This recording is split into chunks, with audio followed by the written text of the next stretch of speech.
Hai semuanya, balik lagi channel YouTube aku. Nah, di video kali ini seperti judulnya, aku mau ngebahas tentang sunscreen dan seberapa penting sih penggunaan sunscreen untuk kulit kita. And ya, kita langsung aja. Jadi yang pertama, apa itu sunscreen? Nah, jadi sunscreen itu sendiri adalah suatu produk perawatan kulit yang tugasnya untuk melindungi kulit dari paparan sinar UV. Nah, sinar UV itu sendiri tuh ada dua ya, ada UVA sama UVB. Nah, kedua sinar UV ini tuh bahaya banget untuk kulit karena sinar UVA itu dia bisa menembus lapisan kulit yang paling dalam. Sedangkan kalau misalkan kita sebentar aja terkena paparan radiasi dari sinar UVB, itu kulit kita tuh bisa sampai terbakar atau mungkin sering disebut dengan sunburn. Nah, sunscreen itu sendiri terdiri dari dua jenis, ada yang physical sunscreen dan juga ada yang chemical sunscreen. Nah, perbedaan dari cara kedua jenis sunscreen ini, kalau yang physical sunscreen itu cara kerjanya dia duduk di atas permukaan kulit dan menghalangi sinar UV supaya dia nggak masuk ke lapisan kulit yang paling dalam. Dan physical sunscreen ini tuh biasanya mengandung bahan aktif seperti zinc oxide dan juga titanium dioxide. Nah, untuk yang chemical sunscreen, dia itu cara kerjanya membuat lapisan gitu di atas permukaan kulit yang fungsinya untuk menyerap energi radiasi dari sinar UV supaya tidak masuk ke lapisan yang paling dalam. Dan biasanya si chemical sunscreen ini dia mengandung bahan aktif seperti cinnamide, oxybenzone dan juga dioxybenzone. Kayaknya mungkin cara penghafalan aku salah, nanti supaya lebih jelasnya aku bakal terangin di sini. Nah, sekarang gimana caranya ngebedain kedua jenis sunscreen ini? Caranya yang paling gampang adalah ngelihat dari ingredientsnya. Kalau misalkan kalian lihat di ingredients itu banyak yang oxide, itu biasanya physical sunscreen. Dan kalau misalkan physical sunscreen itu biasanya ada white cast. Sedangkan kalau misalkan yang chemical sunscreen itu belakangnya tuh kayak ada AT dan ONE. Pokoknya kalau ingredientsnya ujungnya tuh namanya AT atau ONE itu biasanya chemical sunscreen. Dan kalau yang chemical sunscreen ini tuh dia nggak ada white cast. Dan biasanya kalau di Indonesia ini tuh kebanyakan pakainya chemical sunscreen, karena kalau misalkan physical sunscreen itu kan ada white castnya dan biasanya kayak kurang cocok gitu dipakai di kulit yang sawo matang. Nah, terus gimana kalau misalkan dalam suatu produk itu ada kedua bahan aktif di physical sama chemical? Nah, itu berarti namanya hybrid sunscreen. Dan emang kita juga ada lumayan banyak produk yang hybrid gitu, gabungan antara physical sama chemical. Nah, selanjutnya efek dari sinar UV ini tuh bisa dirasakan dalam jangka panjang maupun jangka pendek.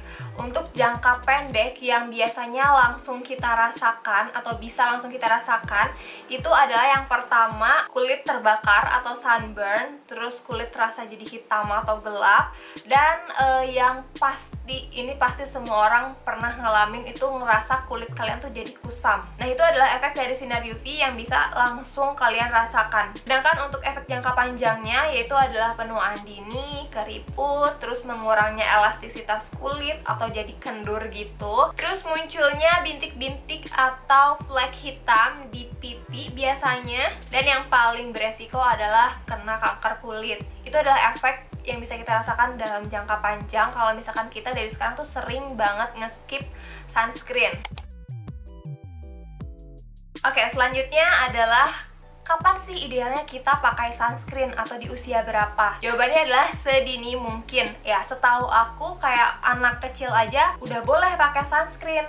Tapi mungkin emang nggak sembarang sunscreen, jadi mungkin ada sunscreen yang emang khusus untuk anak-anak atau bisa kalian konsultasiin ke dokter atau ke ahlinya. Cuman ya kalau bisa sih dari sedini mungkin ya. Kayak mungkin kalau misalnya kalian masih SD, SMP, kalian udah harus pakai sunscreen. Nah, untuk penggunaan sunscreen sendiri itu biasanya dipakai di step terakhir rangkaian skincare kita, atau misalkan sebelum make up. Sama kayak skincare, sunscreen juga harus dipakai setiap hari, mau kalian ada kegiatan ataupun enggak, mau itu kegiatannya di dalam ataupun di luar ruangan, kalian tetap harus pakai sunscreen. Dan kalau bisa sunscreen itu harus di retouch atau di touch up setiap 2 jam sekali. Mungkin kalau misalkan kalian pakai makeup agak ribet gitu ya, karena kalau misalkan sunscreen itu kan kebanyakan dia teksturnya gel atau enggak krim. Jadi aku saranin kalau misalkan kalian suka pakai makeup, kalian pakai sunscreen yang bentuknya spray supaya lebih gampang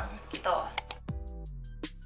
Selanjutnya Cara menentukan SPF, jadi SPF itu ditentukan dari aktivitas kita sehari-hari.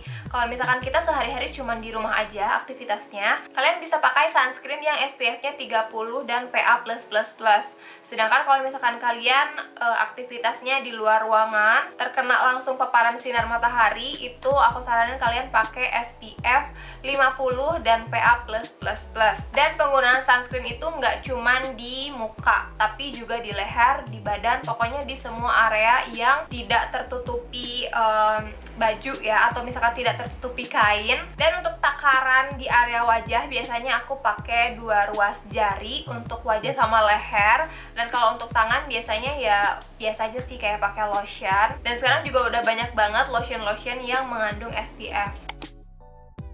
Nah, selanjutnya untuk pemilihan sunscreen itu sendiri nggak sembarangan. Jadi sama seperti skincare lainnya, itu harus disesuaikan dengan kondisi kulit kita. Misal kalau misalkan kalian kulitnya sensitif, aku saranin kalian pakai yang physical sunscreen. Terus kalau misalkan kalian kulitnya oily, kalian cari sunscreen yang oil controlnya bagus. Dan kalau misalkan kalian kulitnya dry, aku saranin kalian cari sunscreen yang sekaligus moisturizer, karena udah banyak banget pilihan sunscreen sekarang ini. Mungkin nanti kedepannya aku bakal bikin video rekomendasi sunscreen, maybe. Oke, nah itu tadi adalah sedikit penjelasan tentang betapa pentingnya sih sunscreen untuk kulit kita. Dan untuk manfaatnya, yaitu kebalikan dari efek atau dampak buruk yang tadi aku sebutin. And ya kayaknya segitu dulu aja video dari aku. Jangan lupa klik like kalau misalnya kalian suka sama video ini. Habis itu subscribe dan nyalain juga notification bellnya, supaya nanti gak ketinggalan video-video baru aku. Karena kedepannya aku bakal bikin video yang lebih bermanfaat lagi. Dan kedepannya juga aku bakal bikin konten yang lebih seru lagi. Jadi ya jangan sampai ketinggalan video-video baru aku. Dan sampai ketemu di video aku selanjutnya.